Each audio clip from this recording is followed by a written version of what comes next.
What I love is being able to ask them to own it. Own the device, own the hearing loss. Recognize that it's just a part of you. It's not a bad part of you. It's just a part of you. Where I ask for a repetition and she just says, never mind. That is the hardest thing to hear as someone with hearing loss, because we want to know what's going on. We just missed it. And so there's obviously different strategies to help with it, but patience is the biggest thing.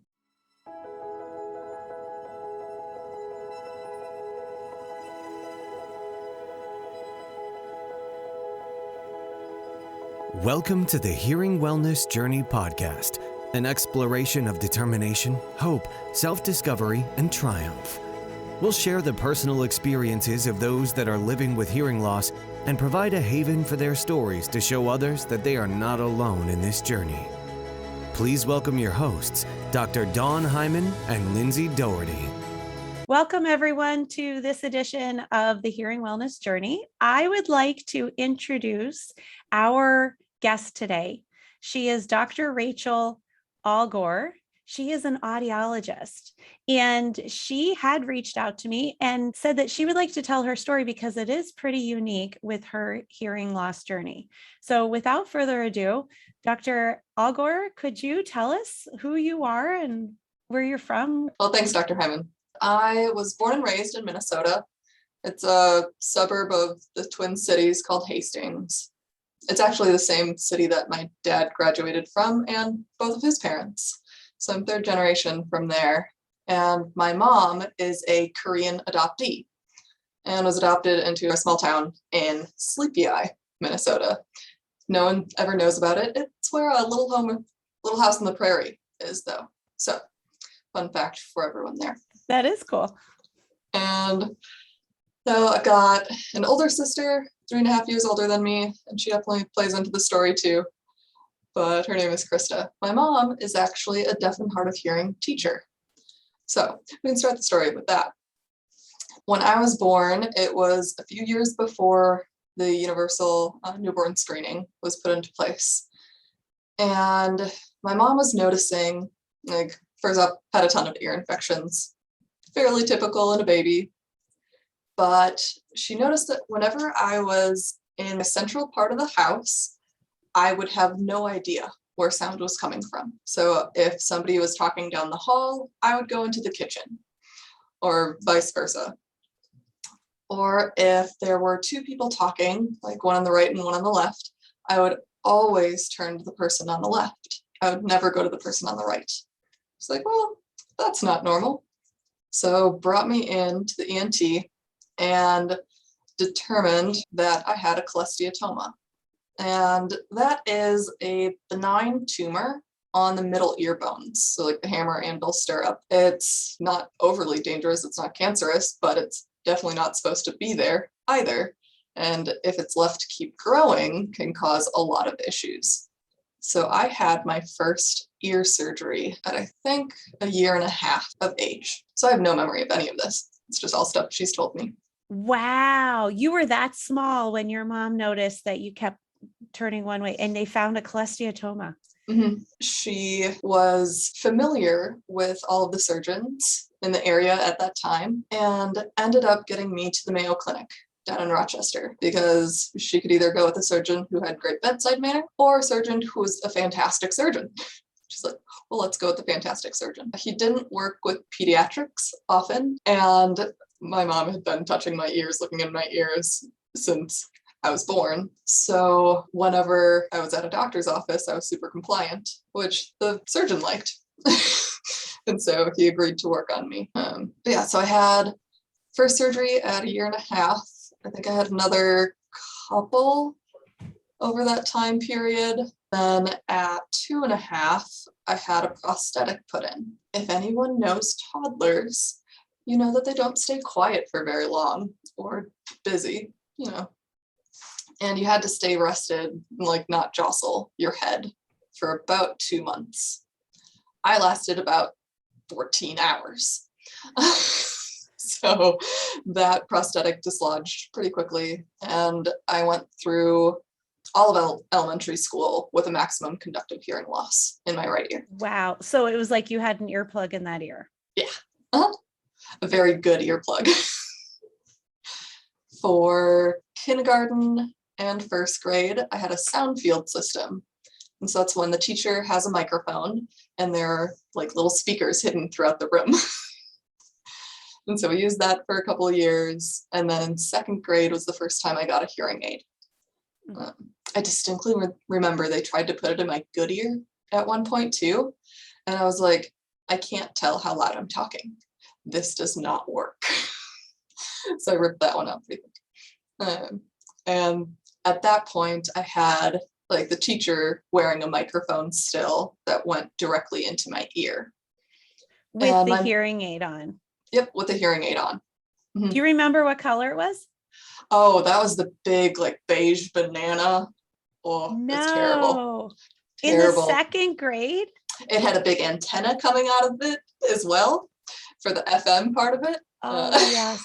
Oh my gosh, I used to fit those. What was that called? It was the Sprite is what it was called. I can't remember the company. I'm sure someone's listening and they're going to say it. But yes, they had these little antennas, which were thought of as the coolest thing ever. Oh, obviously. Coolest thing in the face of the planet.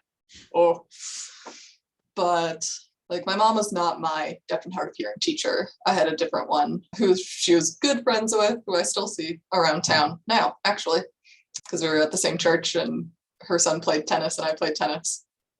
So Tammy was fantastic.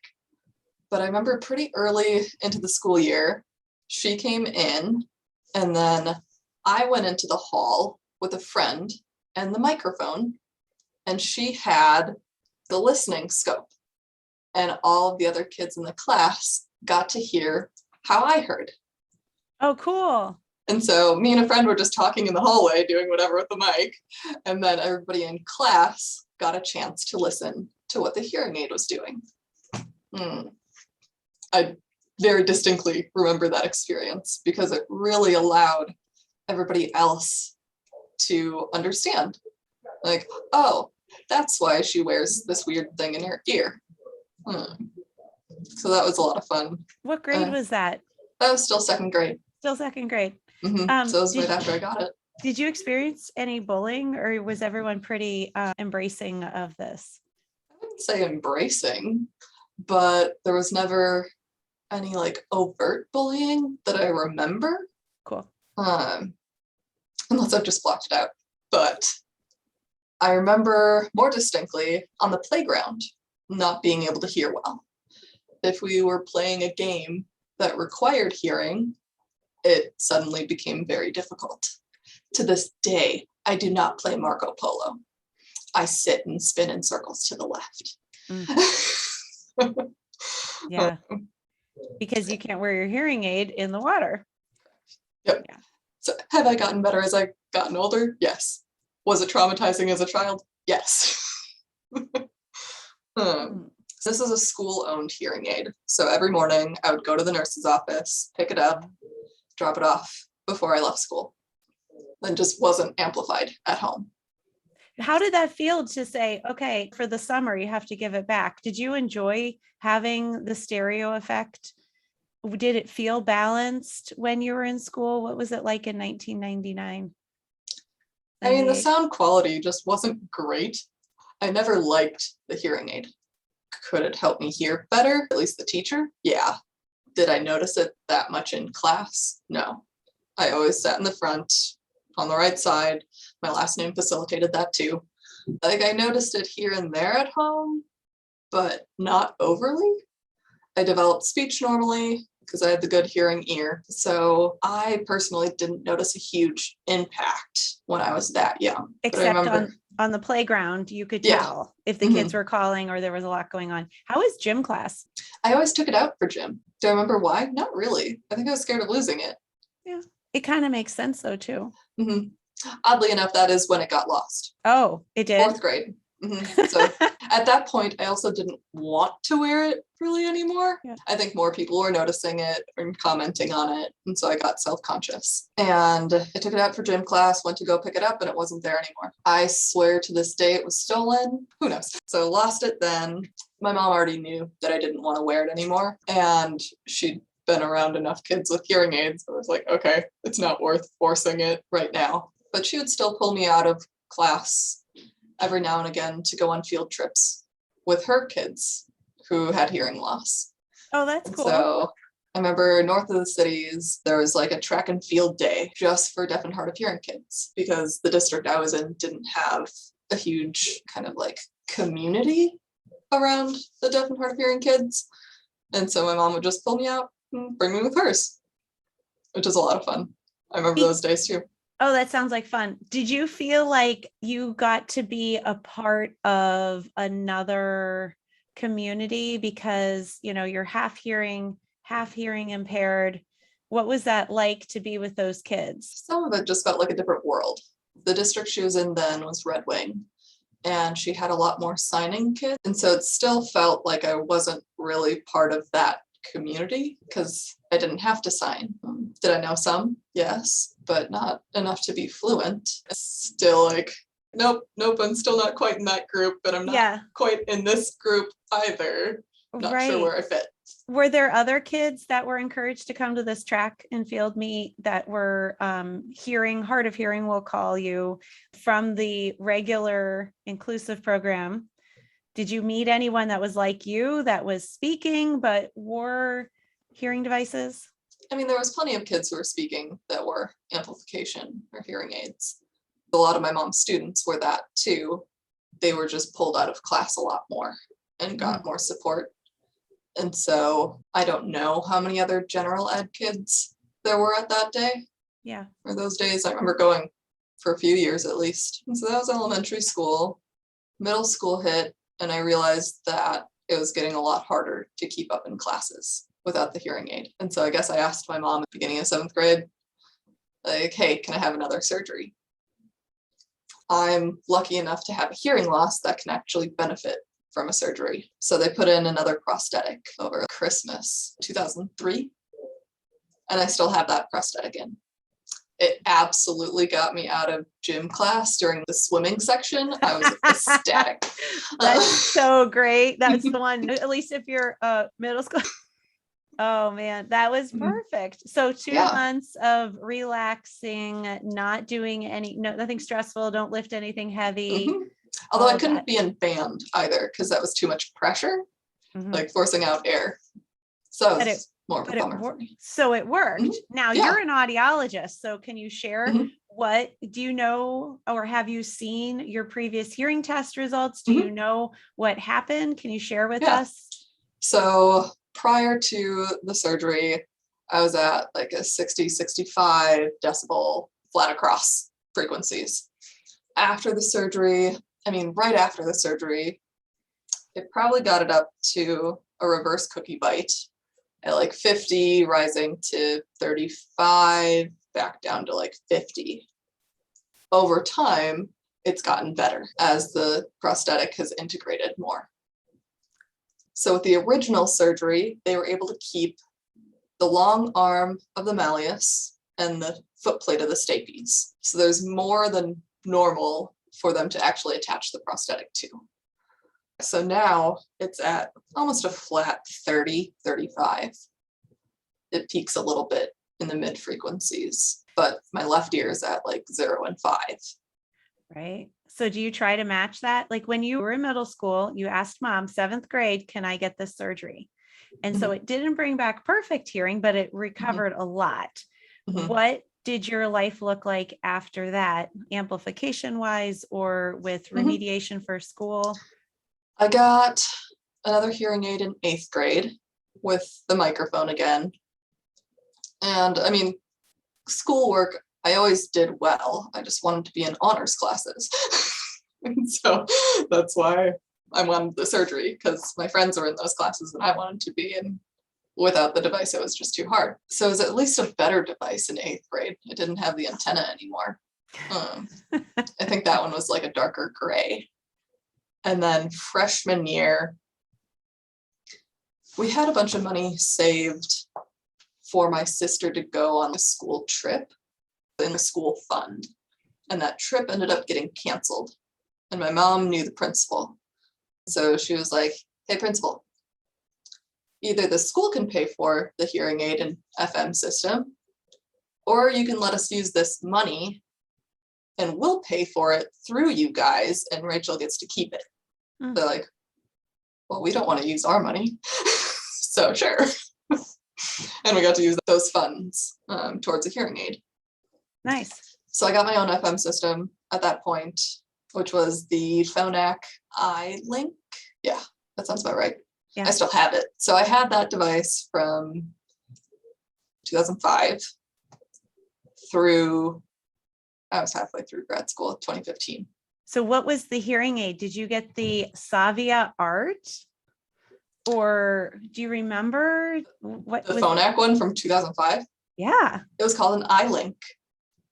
It You was had- specifically made for the FM. Oh, okay. Oh, the so- FM was like, it was smaller. It was probably like Okay, so the 6 inches iLink, long. I've never seen that. I know at the same time they had the EduLink, which was bendable thing, Mhm. maybe 2006, 2007. Yeah, that Mhm. might come out. But okay, so it was just direct to FM. That was it. I mean, it had amplification in it too. It did? Yep. Okay, perfect. Did you have an ear mold with that? I did. I always had an ear mold of mine. And so I've had so many ear molds. Oh my goodness. Do you go colors? Do you Yes, go glitter? always. Okay. Glitter's great. I have one coming that is a purple and white marble with glitter, I believe. Because why not? Nice. Good, I've good, done good. black, gold, and clear with glitter. I've had hot pink and green. I've had red and blue swirled. I've had pretty much all the colors. What's your mantra? If you're going to wear it, you're going to flaunt it. What's your thing? I don't care if people know. I usually tell people anyways because I'm jumping around them as we're walking. And so my friends always knew that walking down the hall with me, I would jump over to their right side because I would just do better. And so that's how I always did it. Are you an athlete? Yes. So So I played tennis. Oh, right. Tennis. I Okay. never wore the hearing aid. Because I was curious, like, are you a soccer player? Was your coach Mhm. like telling you to do stuff while you're out there? But tennis is an individual sport. You play doubles and you have to hear your partner. Oh, That and you didn't never work as wore- well. Interesting. Not in high school. I'm on a league now and I wear it. So what are you wearing now? Right now I'm in an Oticon Open S1 With an ear mold? with an ear mold. That's going to be purple and white with glitter swirls. Yeah, so I just ordered that one from Microsonic. Fun fact, guys. Microsonic has the best color options. They're fantastic. Right now I have a full skeleton from Oticon. It's every year, so I get a new ear mold. Excellent. Do you think you're going to upgrade to the more one? Once the battery option comes out, I would like to.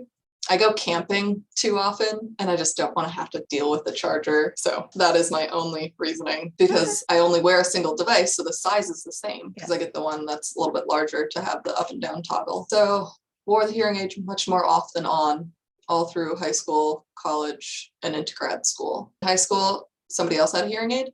He showed me how to rubber band my microphone to my CD player. And then I would just listen to music all day. Whoa. Kids nowadays have it so much easier. It just streams right in. Come on now. So you're now an adult, and even going back to even high school, obviously you've been to restaurants. I believe you and I first met in a restaurant Yes, we did. in Columbus, Ohio. Yep. Mhm. What is it like in a noisy situation? Oh, to be fair, I don't know if we've discussed this. This is a conductive hearing loss, meaning Correct. that your inner ear is still functioning normally. So we Mhm. just need to get that sound in. So Yes.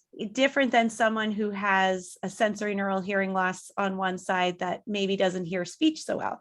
So Correct. for you, you're in another unique situation here. I was just really curious, how do you do socially? Socially, my mom taught me to be a really good advocate for myself.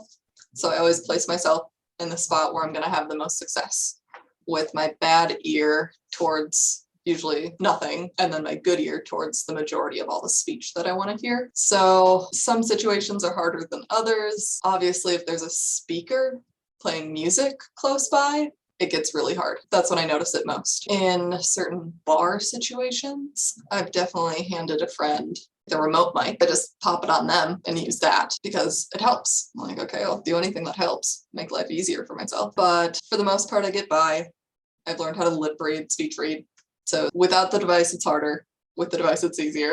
Once I got technology that was capable of doing it. And so that's why I didn't wear a device for the longest time, because it made things louder and didn't make it helpful information. I was also over amplified because I just wanted more power. All I was hearing was the teacher. And so I just wanted that to be pumped through. But I started wearing a Starkey halo of the schools during the summer of my second year of grad school, because I realized in clinic, if I was going to ask patients to wear a hearing aid, I had to do it myself.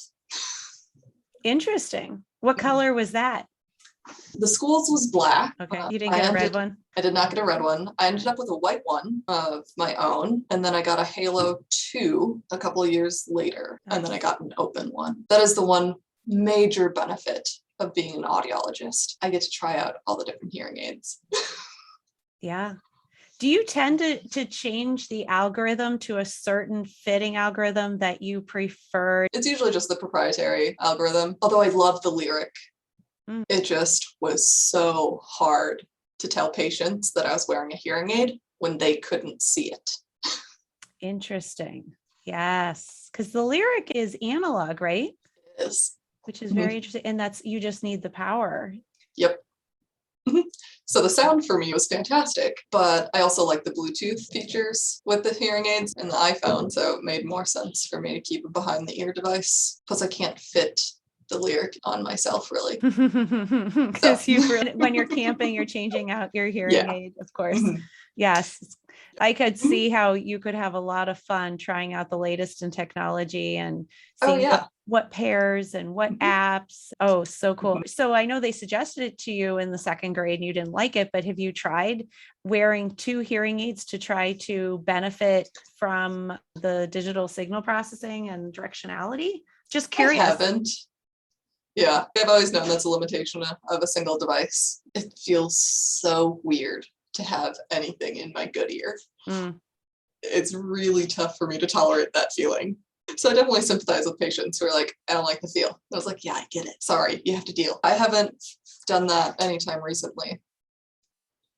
What would you say to a second grader right now that was just getting their first hearing aid? If you could talk to yourself, knowing what you know now, and if the technology is the same as it is now, not how it was back then, what would you tell a kiddo that is coming to school for the first time with new hearing aids or aid? I mean, I see some pediatric patients, and what I love is being able to ask them to own it. Own the device, own the hearing loss. Recognize that it's just a part of you. It's not a bad part of you. It's just a part of you. And so if you need something different, ask for it. If you need to be seated somewhere different, ask. If something doesn't sound right in the device, say something. Your mom taught you so well. I didn't realize I should have invited mom to be on the podcast too. It's very interesting, your response. And it wasn't like, oh, the sound gets better. I think you're like, own it. Yeah, it's true. Because you have to. It's you. This is your story. This is who you are. Don't be ashamed of who you are. We all have weird things that have happened in our past or to us, or the way we look and the reason why, or how, some people are great at painting, but they're not great at reading. It doesn't mean that there's anything to be ashamed of. That's something to glorify and say, I am special. Yeah. I love it when the kiddos get any kind of ear mold colors. I was like, yes. So fun. It's a great talking point. And, if you're going to get sneakers, you're not going to get orthopedic beige. No, nobody does. Even running shoes, we all get something. Now, maybe you tennis players will get white, but I don't know. Andre Agassi brought only if you're doing Wimbledon. Wimbledon. Oh, okay. I'm not a tennis player. I have a middle schooler who got a canal, like a silicone canal mold. That's a red, black, and clear like swirl from Microsonic. That looks awesome. And so he was super happy with it. He got to have a receiver in the canal style hearing aid, which he was pumped about because it's a lot slimmer profile, but still got to have it be his own. what takeaways would you want listeners or people who are watching us on the video to have from this or from your experience? What would you like the world to know if you could make an imprint, an impact on someone who is listening to your story? I think the biggest thing is being patient. I can't tell you how many times in my life, even with the hearing aid, I've had to ask for repetitions. So patience on both sides. My sister, love you, Krista, is terrible at this, where I ask for a repetition and she just says, never mind. That is the hardest thing to hear as someone with hearing loss, because we want to know what's going on. We just missed it. And so there's obviously different strategies to help with it, but patience is the biggest thing. And so if you're not getting it on the second or third try, ask them to rephrase it instead of repeating it, because then there's something in there, or how fast they're saying the words together, that just isn't getting the message through. I think that would be the biggest takeaway. I love that, because that's good for those who don't have the hearing loss, the parents, the spouses, the caregivers, and also the person themselves, because you're worthy of hearing what it was that they had to say. And I get it. It's frustrating to have to repeat yourself, but at the same time, imagine being the person that's always being told, don't worry about it, never mind. That's crushing. Also, if you're having to bluff through conversations, go get help. Because I've been in too many situations where somebody asks me a question and I'm like, yeah, not even realizing that I was supposed to respond with something different. So it's those embarrassing moments. Oh, right. I have a hearing loss. Okay. Let's do something about it. Yeah. Or let's start over again. Or, hey, this bar is really loud. Do you want to step out here? I am dying to hear more about what your life is like right now. Can we just step out for a moment? We'll come back in, right? At a wedding or anywhere that it's super noisy. Yep. Getting up and moving can make a big difference. And then that person and you will remember that conversation and say, wow, that was pretty special. Yeah. Glad I did it. So are you still living in Minnesota? I am still in Minnesota. I came right back after school. Where did you go to school? I went to AT Still University down in Mesa, Arizona. So I was down there 2.5 years and then came back. I'd done my undergraduate degree in Fargo-Moorhead at Moorhead State. Got too cold there and then went to Arizona, got too hot there. So I came back to the Twin Cities. Excellent. I hope that everyone understands and appreciates your story. I'm still fascinated by the fact that they identified you with a cholesteatoma at the age of 2. Mind blowing. Typically, for reference, that would not be caught until kindergarten screenings. And by that point, I don't think I would have had any salvageable hearing. Wow. Because the bones would have been eaten up by the cholesteatoma or who knows what else. But that's amazing. It's so great that, your mom knew people and you went to the Mayo Clinic, which is pretty fantastic. Your mom sounds pretty remarkable. She's a very fun lady. So favorite person of mine. Your favorite person? One of my favorite people. Yep. Absolutely. Excellent. Well, if she ever wants to be on this podcast, I would love to interview her. I'm sure she has story after story and information she could share that others could benefit from. Yeah. So seriously, pass it along to her. I would love to talk to her. She's a hoot. I'll make sure it happens. That's great. Okay, awesome. We'll make sure that this happens. Thank you, Rachel, Dr. Algor. I hope that if anything changes in your journey or if there's anything else you want to add, that you reach out to me and we bring you back on the podcast and we follow you along in your journey. Absolutely. I would love that. I would love that too. And I hope I see you at a convention sometime soon. Yes. If people are in the Minneapolis, St. Paul area and they wanted to see you or they wanted to reach out to you, if they want to, even people want to DM you or email, whatnot, I will definitely make sure that people can find you. The clinic I'm at is Audiology Concepts. In what town? We are in Edina. There's also Burnsville, Duluth, Grand Rapids, and Superior, Wisconsin. Excellent. Okay. So we know we have a really good resource now. If anyone's in that area and you're looking for another audiologist, please reach out to her. So you're going to go to hearingwellnessjourney.com/podcast, and you'll be able to find all of her information and you can definitely schedule an appointment. Thank you so much. You have a wonderful weekend. Thank you. Thank you for joining us on this episode of the Hearing Wellness Journey podcast. For more information about what we do and the services we provide, please visit our website at hearingwellnessjourney.com/podcast, where you can find more resources based on today's discussion, as well as request to be a member of our Hearing Wellness Journey community on Facebook. That's available for our listeners exclusively on hearingwellnessjourney.com/podcast.